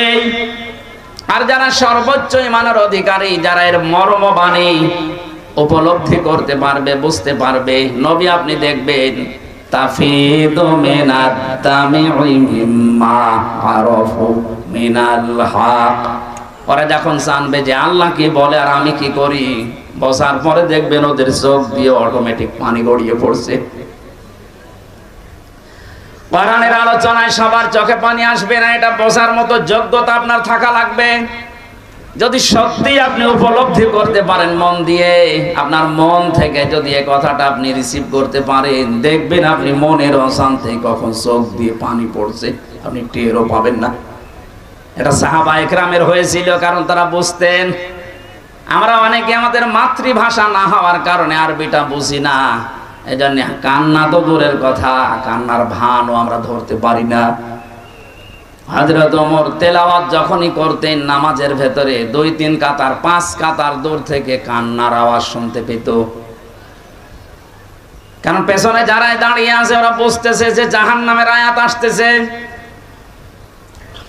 জান্নাতের সুখের আয়াতগুলো যখন আসতো তারা আবেগে আপ্লুত হয়ে পড়তেন। আমরা আয়াত থেকে শিক্ষা নেবার বিষয় ছিল কোরআন শুনলে বোঝার পরে তাদের ঈমান আল্লাহ বাড়িয়ে দেবে। ওয়া আলা রাব্বিহিম ইয়াতাওয়াক্কালুন। বাড়ি যাওয়ার সময় তারা বলবে আমরা আজকে থেকে দুনিয়ার সব কিছু থেকে ভরসা করলাম আল্লাহর উপরে। কোরআনের শ্রোতা পেলাম কয় প্রকার? 3 প্রকার। বলেন বলেন। 1 নম্বরে কাফের, 2 নম্বরে মুনাফিক, 3 নম্বরে মুমিন। আমরা এই 3 নাম্বারটা হতে চাই আজ। আল্লাহ কোরআনের আয়াতে যেটাই বলেছেন ওটা উপলব্ধির মাধ্যমে যেন তেলাওয়াত শুনে বুঝে এখান থেকে তাওয়াক্কুল নিতে পারি আল্লাহর উপরে। বলেন আমিন। লা ইলাহা ইল্লা আনতা সুবহানাকা ইন্নী কুনতু মিনাজ জালিমিন। রব্বুল আলামিন যে কয়টা কথা শুনেছি কোরআনে কারীম থেকে আমাকে সহ প্রত্যেককে আমল করার তৌফিক দাও। আলোচনার সওয়াবগুলো নবীজির রওজায় পৌঁছিয়ে দাও। মাটির নিচে যত মানুষ ঘুমিয়ে আছে কোরআনের ইজ্জতে মাফ করে দাও। এ মাহফিলের সম্মানিত সভাপতি, সহসভাপতি, প্রধান অতিথি, বিশেষ অতিথি যারা এসেছে আল্লাহ ওমরের মতো এদেরকে কবুল করে নাও। আমার নবীর ঘর মাদ্রাসার জন্য ৮-১০ কাঠা জমি খুব দরকার। বান্দাদের দিল মন তুমি এইদিকে ঝুঁকিয়ে দাও। রব্বুল আলামিন তোমার নবীর ঘরের জন্য যারা এগিয়ে আসবে মেহেরবানি করে তাদের দিকে তোমার রহমত এগিয়ে দাও। মা বোন যারা এসেছে এই মানুষগুলোকে তুমি ফাতেমার মতো, আয়েশার মতো বানাও। আমি সহ যারা অসুস্থ আছি আমাদেরকে শেফায়ে কামিলা আজেলা নসিব করে দাও। সারাটা জীবন অপরাধ করেছি, জীবনটা নষ্ট হয়ে গেছে। হাত উঠায় কথা বলবো ভয় করে, লজ্জা করে। আল্লাহ আমাদের অপরাধের দিকে তাকালে হয়তো তোমার মাফ করতে ইচ্ছে করবে না। আমাদের অপরাধের দিকে তাকিও না, তোমার রহমতের দিকে তাকাও। জিন্দেগীর গুনাহগুলো মাফ করে দাও। এ মাহফিলের আয়োজন করতে গিয়ে যারা শ্রম দিয়েছে, অর্থ দিয়েছে, আল্লাহ এগুলো কবুল করো। আগামীতে অনুষ্ঠানটা কোরআনের প্রচারের জন্য আরো বিশাল করে মঞ্জুর করে নাও। বারাকাল্লাহু লানা ওয়া লাকুম ফিল কোরআনিল আযীম। মরণ যখনই আসবে যেন একবার হলেও বলতে পারি লা ইলাহা ইল্লাল্লাহু মুহাম্মাদুর রাসূলুল্লাহ।